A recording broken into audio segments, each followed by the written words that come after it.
6.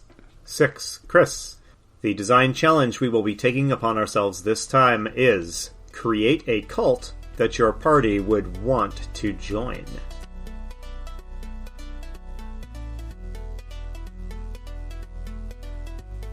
Hello and welcome to Roll for Topic, a roundtable discussion about topics related to running role-playing games. I'm Chris Salzman. And I'm Andy Rao.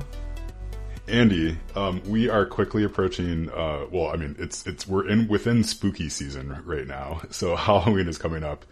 So I did have a question for you. Do you decorate your house for Halloween? Do you go all out? You know, we don't go all out, but we do put up a few things here and there. Like we'll put something cool on the front door and maybe some Halloween candles or things like that in the windows. But that's kind of the extent of it. We are not the purchase a 12-foot high skeleton in the front yard type of family. Yes. How about you? We are also not that sort of family. Although I was talking with a friend over the weekend, and I think I could become that sort of person over time, maybe. I think especially as my kids get a little bit older, I think it would be a lot of fun to have the house on the block that like the busybodies sort of hate every year. I think that'd be really fun. Yes, we do have some people on our block that do go the extra mile, and it's always fun. And on Halloween night when you're trick-or-treating, you know, they've got speakers out playing spooky music and 300 tons of that like fake cobweb stuff sprayed all over the place. And I love those people. I'm so glad that they live near me, but I'm not one of them. Yeah. I think last year, and we probably talked about it on the podcast maybe even, but it's been a whole year. A couple of my neighbors got together and like signed all the proper paperwork that you need to actually shut the street down. For Halloween night.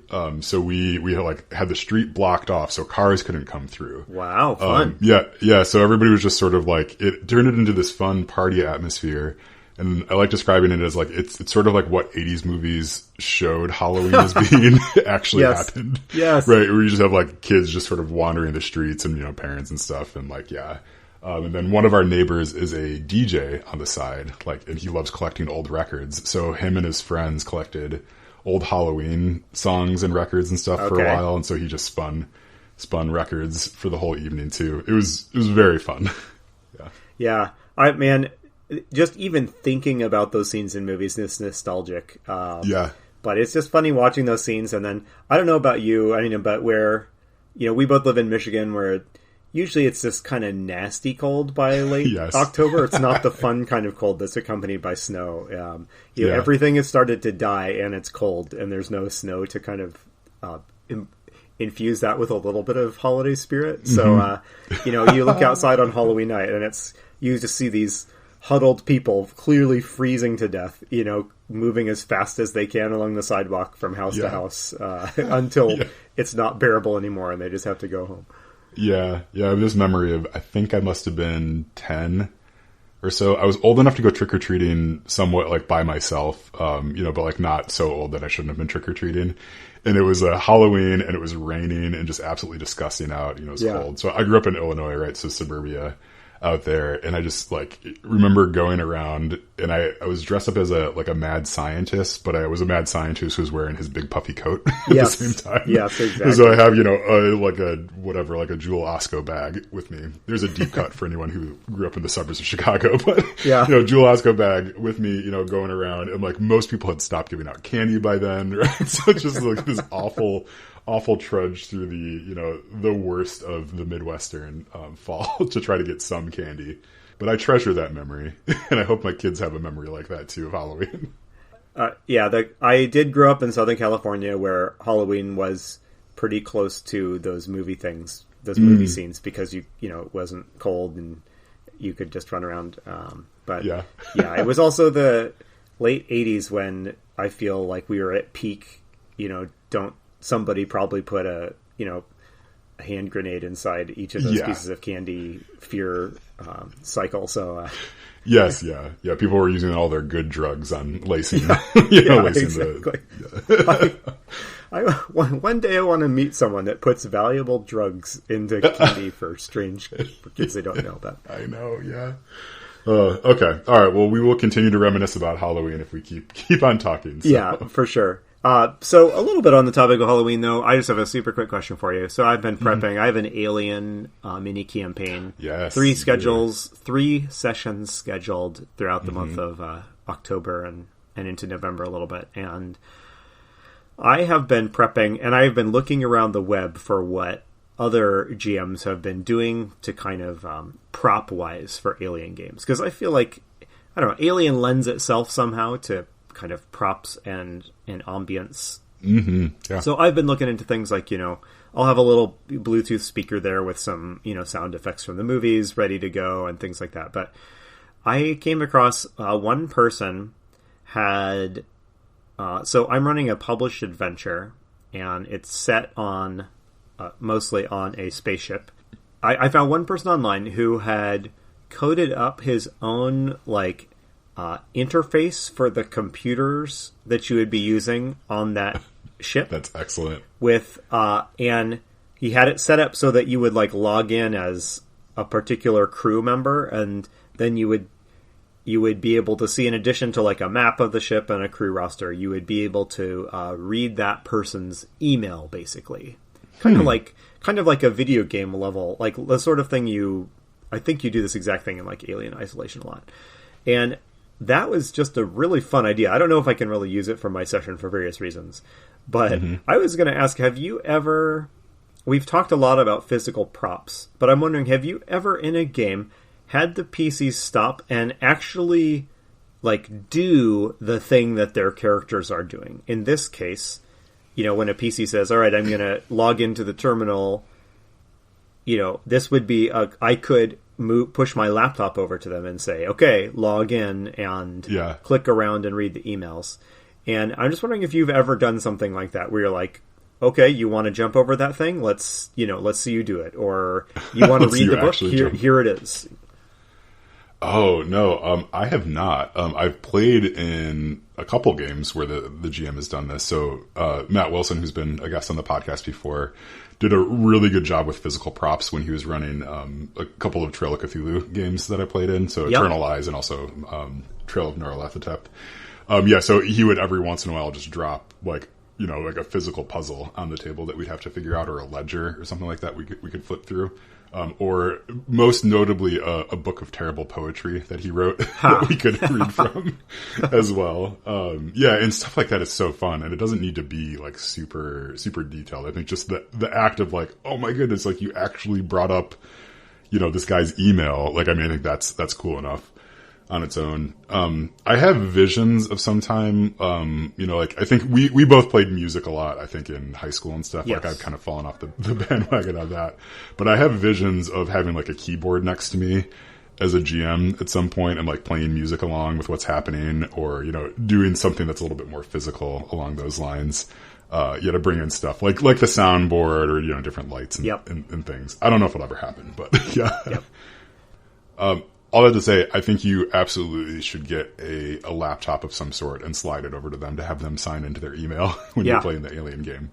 I won't lie, I was thinking of that, and I was thinking, how can I get a CRT monitor? I have a Commodore 64 monitor in the house. It's in use right now, but I don't know how to plug it into a reasonably modern laptop or a computer. Okay. All right. Well, we'll take this off air. I think I have. Yeah, I want to figure out how to do this. I think there's probably a pretty easy little box you can plug in. Between them. But if you can't figure that out, I think the worst laptop you can find would probably suffice, right? If you can just find a pretty old laptop, just ask around. Someone's got one in a basement somewhere. Yeah.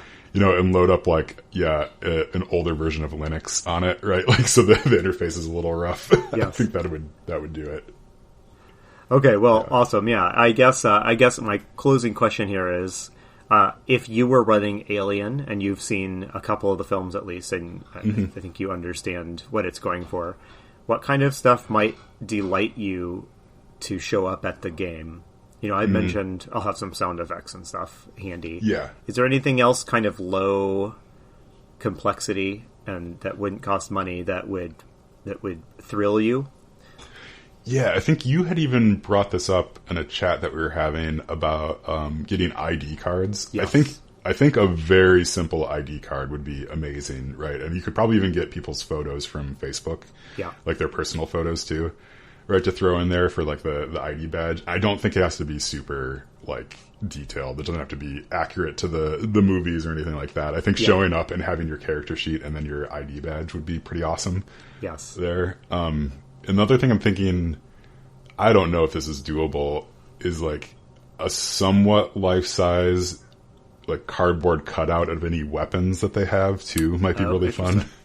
Yeah. So if you have whatever your Space Marine is, right, and there is like a full-size cardboard cutout of, I don't know, their machine gun that they have. That'd be pretty fun, because I think some of the weaponry is like a fun part about Alien, like that sort of stuff. Especially in Aliens, right? They have some pretty awesome stuff. So this game is going to be on the space truckers side of the Alien spectrum. So I could go out in the garage maybe and even just haul out some stuff that could pass for a. I mean, yes. Some of the quote weapons they're using would literally just be tools. And if my players are listening, this is assuming that they get into some sort of like violent conflict. But I don't want to preordain anything here, because everything could go smoothly. They could just deliver their cargo on time and retire. Do the job, get paid, get out. Exactly. No problem. Okay, well, I don't want to dwell on that any longer. Is there anything else you wanted to bring up here before we jump into our cult topic?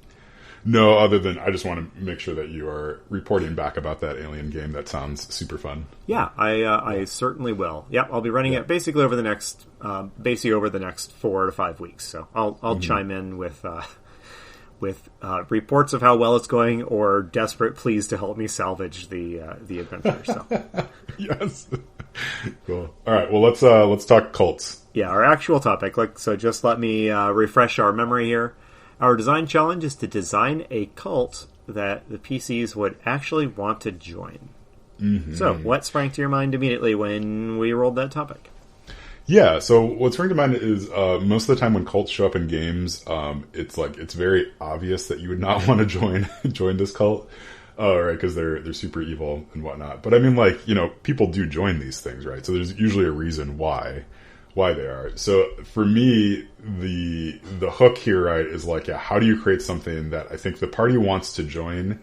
But then I'm also wondering if the way to make this extra fun is to they don't realize it's a mistake until after they've joined, right? And so maybe that's a good thing to explore.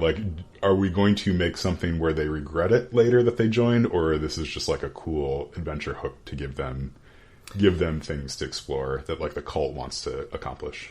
My sense is that we would be designing a cult that they would later regret having joined. And we don't have to do this, but my mind went to, in Call of Cthulhu games in particular, cults are kind of an ever-present feature in that game. And yeah, it is usually the case. There's certainly I've certainly have seen some Call of Cthulhu scenarios and stuff with cults that are interesting and not obvious. But, the vast majority of these cults are, their membership is basically people that have lost their sanity, and they're serving, Gatanathua, the frog god, who wants to eat the world. And, it's just so obviously evil that PCs you could never trick the PCs. That's like a plot line that is ruled out by the obviousness of the cult. You could never have the PCs be really fooled by this or enticed to join it and later discover what's really going on, the various frog statues and the discussion about the eating of the world is going to come up probably in every conversation that you have. I think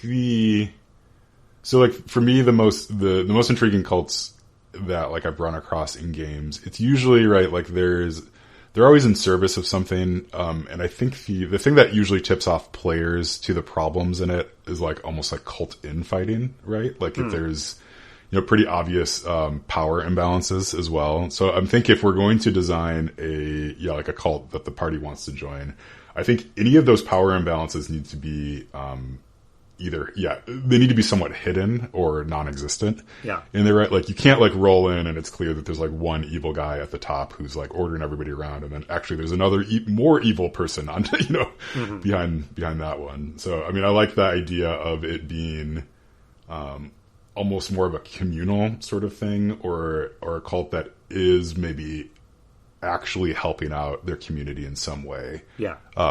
But, like, later it breaks bad in some fashion. Yeah, and I want to put out a caveat that, I don't want to give offense here to anyone who's listening here, but there are kind of cult-like organizations in the real world that you can join without, that are based around, selling a certain service or a certain product or something like that get culty as you ascend in the ranks, but that to your average person, that's not really a part of the experience. And not to say that that's all sinister and stuff like that, but I think also of, when I think, like, why would PCs be interested in joining a cult in the first place? Well, obviously you might have some individual PCs that have a backstory or personality elements that would make them interested in this. But, where my mind went first is, like, what could the cult provide that the PCs need? And that makes me think of organizations that sort of provide higher levels of access to stuff, to, like, business opportunities, or, you can't really meet the mayor unless you are part of his, his little group, his kind of, unless you're part of this group, in which case you will have a chance to meet with them, or, all of the, if you want to get anywhere in the Craftsman's Guild, you have to become a pledged member or something like that. So I don't know. Yeah, that's a good point. Yeah, I mean, I think at a basic level, right, like the cult, like the organization, right, the cult could be large enough to where if you want to get work, right, like if you're just like a level 1 adventuring party and you want to get work, like this is one of the people who could give you a job. Yeah. Right? And maybe it's set up even that way, right? So it's like they can give you a job, they seem nice, they keep giving you jobs over and over, and it's like only when you start piecing together like what they're asking you to do, it becomes a little bit more apparent that there's something going on here. So I think I like that. I just want to pause 1 second. I had to look this up. There's a movie called The Endless, which I don't know if you've seen this or not. I think that I have. It's about a guy returning to a cult that he had grown up in. Yep, that's a fantastic movie that really has a cool spin on a cult. Yes. Like you should watch it. And that's what I keep thinking about. It's a super good movie. I am on record as not really liking a lot of like kind of scary horror-y movies.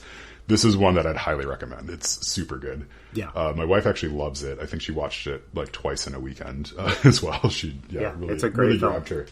But I mean, I love the idea of the people who were in this cult had not a terrible experience with it. And at least one of the brothers like wants to go back to it because it's like it gave them purpose and it gave them like a community, all this stuff, right? And it's like, I mean, it gets creepier and stuff in there, but like they all seem like very nice people when you but I think so I think like the element of that to like make it work is there has to be some sort of belief or drive about the cult that ends up, I think, being true, right? Like, so like your frog god actually has to be extant and actually could come and devour the world. I think if there isn't that element to the cult, like then it's just like, well, there's sort of a weird commune, right?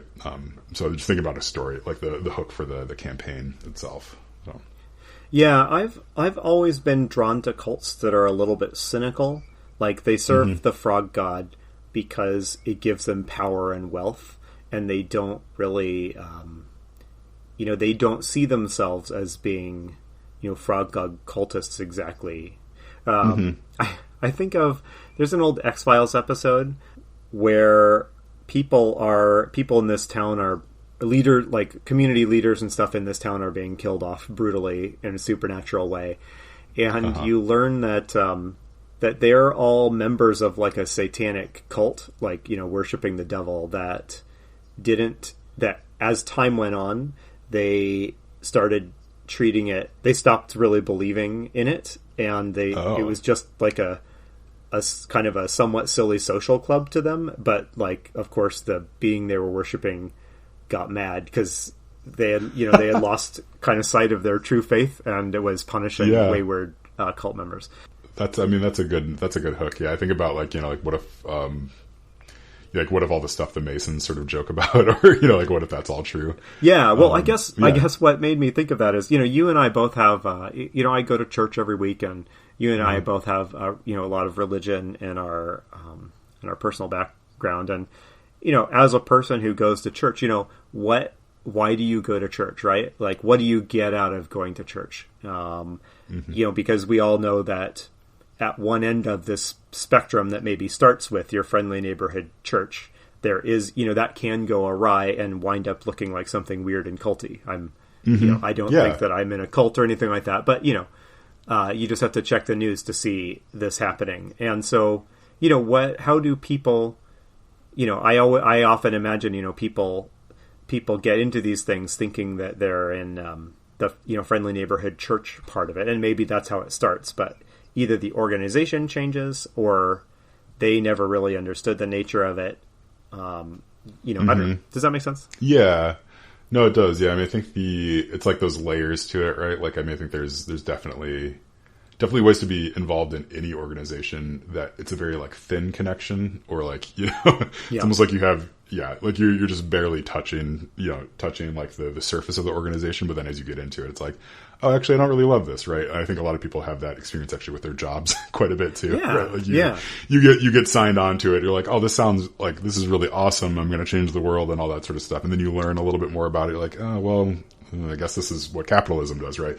So there's some of that element to it. I remember this is I remember the first time I was at a summer job as a college student, where I was at a company meeting and we were expected to like sing the company song of this department store, that I worked in the stockroom.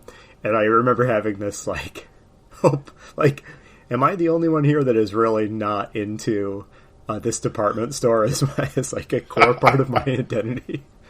Yeah. I mean, the answer is no. I mean, no one wanted to be singing that song, but not even the CEO wanted to sing that song. Right. It's like, so hey, let me try to dial us back here, and let's get focused on kind of something that will result in something gameable. And I want to propose that we create a cult in a modern or futuristic setting, simply because I enjoy the challenge of making a cult that's not set in a world where there is like a frog god that, some that is really demonstrably out there. Like, what would that frog god cult look like in like a modern or sci-fi setting? And how would you ever get people to join it? Yeah. So my mind immediately went to, people who are super into the idea of going to Mars to settle Mars. Right. And that's a very real thing. And I think it's silly for a lot of reasons, but so we won't get into that part of it, but maybe that could be the genesis of this cult is they're very focused on moving humanity to some other place, or exploring or discovering some other place. And I think that can give them a lot of drive and a lot of reasons why they do stuff. So if we pick the Mars, for example, right? If you have a group of people who are we have to get to Mars as quickly as possible and get as many people there, they're going to start making decisions about generating capital to fund spaceships, do space travel, all sorts of other research. There's all these things that would start to tie into that. So I think if it doesn't have to be let's get to Mars, but I think giving them a strong purpose, right, might be helpful there. And then we can add the religious fervor angle to that as well, I think. I like that, because that can be just a completely quote secular political proposal, political idea you could rally around.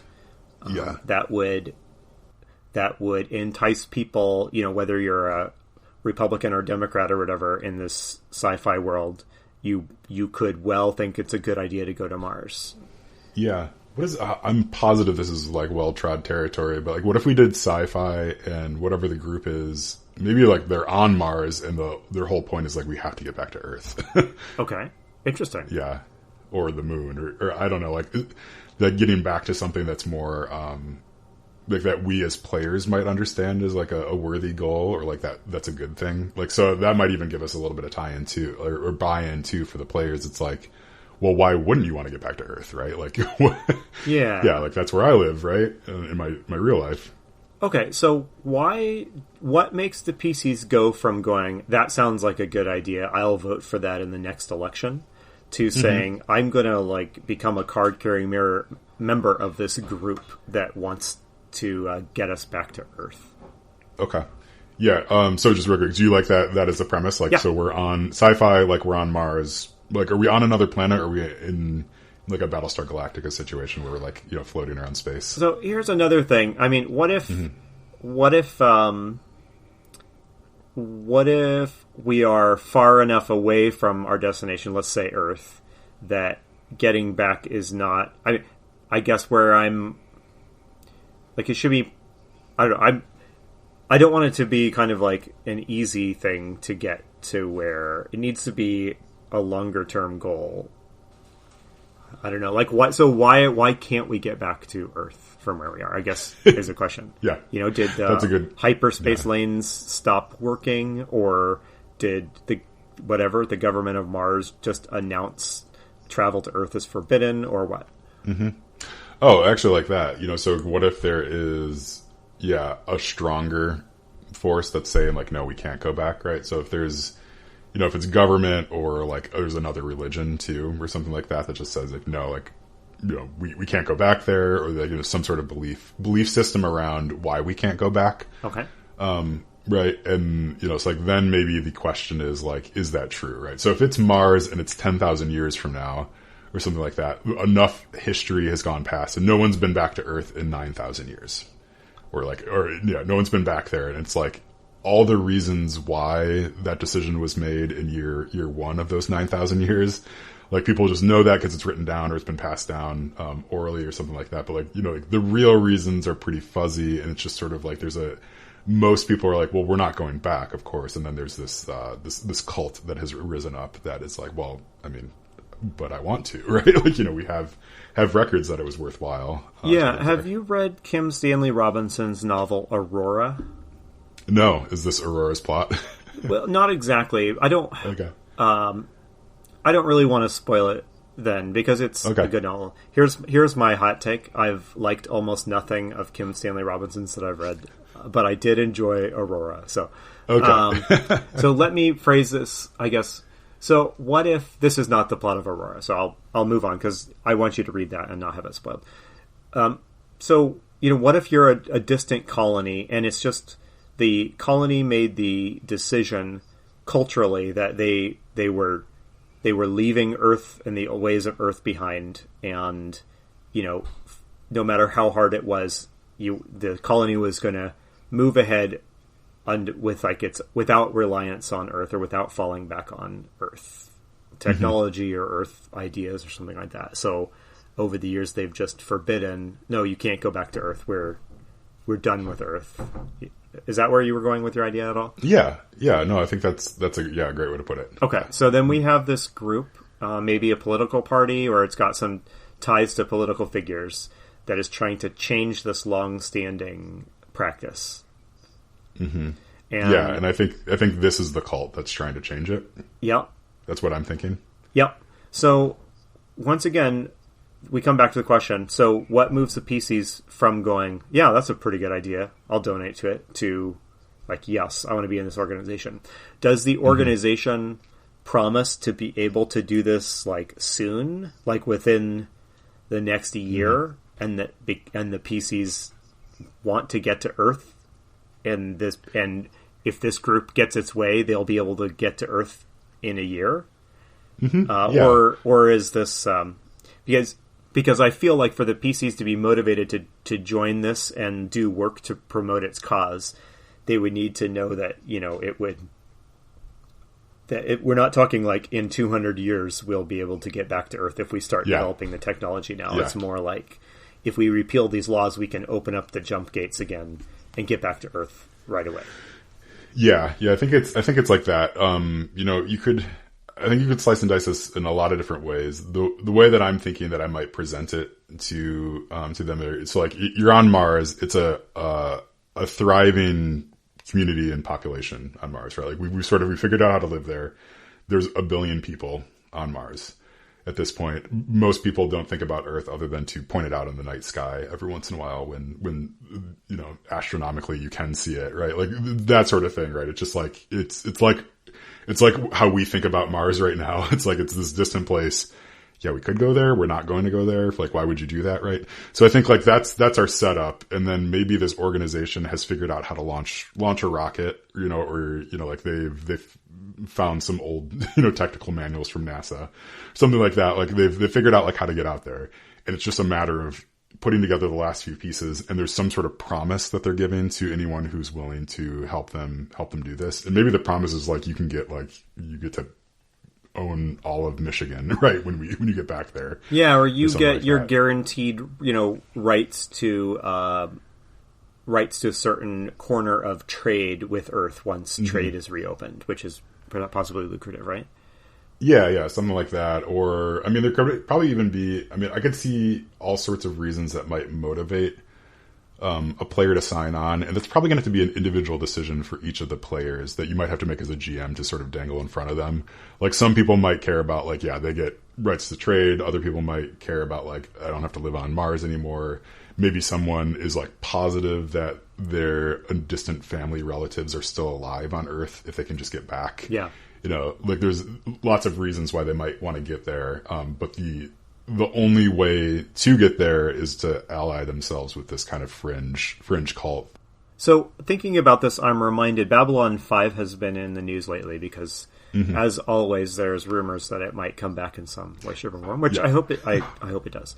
But so in Babylon 5, there's this kind of cult-like group of basically like Earth first, like kind of xenophobes in that. And one of the plot lines in Babylon 5 is of one of the main characters finding himself a member of this organization and kind of in too deep. And I think it's kind of modeled after the Nazis. But the way it works is like, they start out with like, hey, we've you seem like a good guy, and we know, will you wear this badge or something like that shows you, I don't know, it's like an innocuous ask at first, like put this bumper sticker on your car to show that you love America, right? Or you love Mars. And then it's like, well, hey, some of us guys are going to meet like next week. Why don't you come meet with us? And then you're going to these meetings, and then they're like, hey, and they keep upping the ask, like, hey, you work in the at the spaceport. Can you just tell us when such and such a ship is coming in, or could you get them through customs fast for us, And then, after 10 of these slowly escalating requests, they're asking you to do things that are blatantly illegal, and they also have the power to coerce you by threatening to, just let the police know what you've been doing for them. So I don't know how easy it would be to kind of entangle self-aware player characters in a scheme like that. But I feel like humans are really vulnerable to that kind of slow escalation until you're like, oh my gosh, I'm in a weird cult, and I can't get out. Yeah. I think you could do it. Like, it'd probably have to be one of a couple of different plot lines that you're dangling in front of the players. I'm thinking about the Blades in the Dark game that I'm playing in right now. And like, we are like, the crew is on the knife's edge of joining like a vampire cult, basically. Right. Like, and it didn't happen by choice necessarily. Just sort of like, the jobs kept coming in a certain way, to us. And like, so I think that is, I think that maybe that's the route. Like you said, like there's like sort of these innocuous asks on top of whatever you're doing. It's like, like maybe it is, you have a job to go just pick up something, right? It's not like it's just a delivery job. It's no big deal, but it's like, but you got to make sure that you're wearing like our uniform. Yeah. Right, like, so then it's like, from here on out, it's like, every time you're going out, like, we just make sure you're wearing the uniform, right? Like, it's, just part of getting paid, like, you got to do this. And so, yeah. But now people are seeing you wearing this uniform everywhere, right? So it's like, some of that sort of stuff, like, yeah, doing some delivery jobs. And I think, like, the cult has to, like, they pay promptly, like, right? Like, you almost set it up, like, almost like a Shadowrunny setup where it's like, I mean, it's a job. You got to do a job. Like, you got to eat. This place, they keep on paying and they keep on having more work for you. So why wouldn't you keep going back? Yeah, back to that well. Yeah. So I think and then it's like, then maybe the third meeting after the third job is like, well, why don't you just come? You can come to our our general, like, get together, our potluck that we're having. Yeah. It turns out like that's where that's like the cult meeting. At that point, then I think the players are eventually, I think, going to have to make a decision on whether or not they're going to ally themselves with this cult or not. But I mean, I think if you present it such to them, and I think if it's presented straight too, like, they might decide that is the best possible decision for them. Yeah. to join it. Maybe it's a little weird, but like, it's no weirder than anything else they're going to get up to. What if something else to consider? What if the cult legitimately saves the PC's bacon in one or in a couple of situations, like, and not in a creepy way, but in like oh man, they've really got our back and they came through for us. Our ship was about to be destroyed and they came swooping in because they were keeping tabs on us and saw we were in trouble, or something like that. Yeah. The other thing I was thinking is, cult joining a group looks more appealing if you perceive that your alternative is some much more wacky group or much more clearly bad group. So if it's like, join our group, because if there's societal pressure to join a group and you make one of them look pretty bad and unpleasant, you make the other one look like the best route to choose, right? So I wonder if the PCs are kind of maybe being recruited by more than one organization, and maybe maybe both of these organizations are cults, but one of them is like a little bit more obviously a cult. That's and it just interesting. makes the remaining one look more innocuous. So just a thought. Yeah, that's a good thing to throw in there. And I think if the fallback is always like the government rations, it's like, okay, like, do you want to go to Earth and be able to breathe the air, or do you want to continue having to pick up your oxygen rations every month from the government? Like, that's a pretty compelling, like, well, I mean, this is not great, but it's, so I think that's a pretty good setup for different cult behavior. I'm wondering do we want to have some sort of religious fervor angle to this as well? So, I mean, I think there's the very practical, like, let's get back to Earth, but could there be some sort of, like, we need to get back to Earth because this minor deity is telling me so, or like, is there anything like that we can interject into it that's maybe not at the surface, but is sort of behind the leader's fervor about it? I think so. Partly I'm just kind of a sucker for that, but also, I like the idea of joining this group because you back its political proposals for, your own self-interested reasons. Like, I think it's a good idea to get back to Earth. I like the idea that the people at the very top of this cult want to get back to Earth because they need to fulfill their weird destiny that the god has given them. But in all of their public speech, they never... You have to be pretty high up in the cult before you start getting told their true reason, where you learn the true reason isn't just economic benefit for the colony, but also there's some weird stuff going on there. I like that. Okay, let's rattle off then a couple of ideas for like what some of the weird stuff could be. Yeah. That maybe appears, and this doesn't necessarily have to be like the driving force behind it, but maybe just like little details you could sprinkle if people start digging.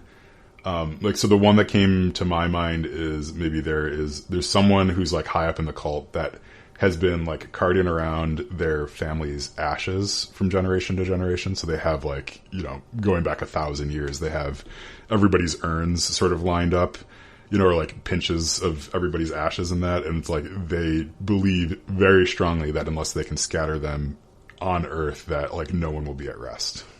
Interesting. Yeah. Yeah.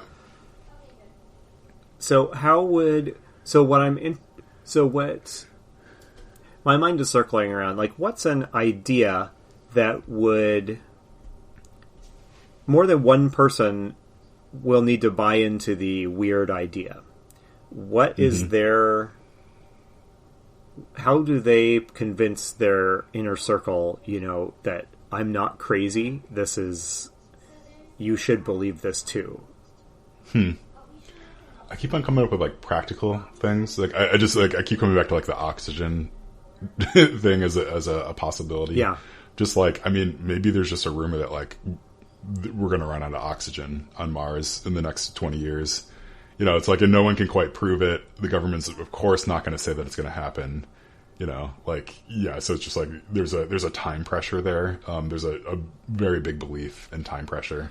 Okay. With that. Yeah, I like where that's going, and the idea that maybe these, we see in our own culture the prevalence of the power of kind of conspiracy theory ideas. I like the idea that maybe it is less like that there's an evil god that's manipulating this person, and more that they've profoundly bought into a weird conspiracy theory.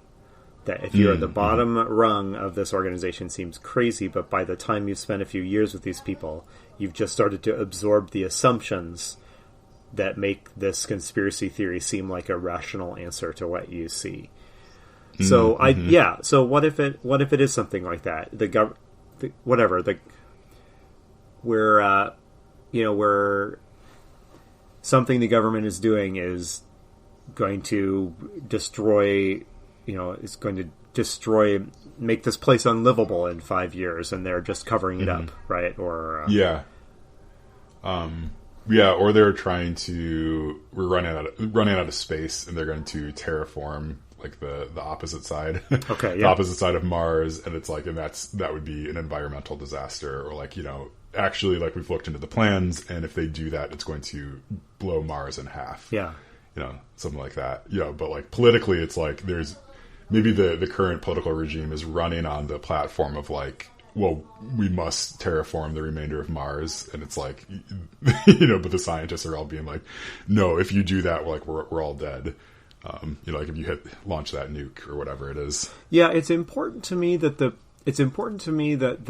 top cultists, that the belief be weird and bizarre.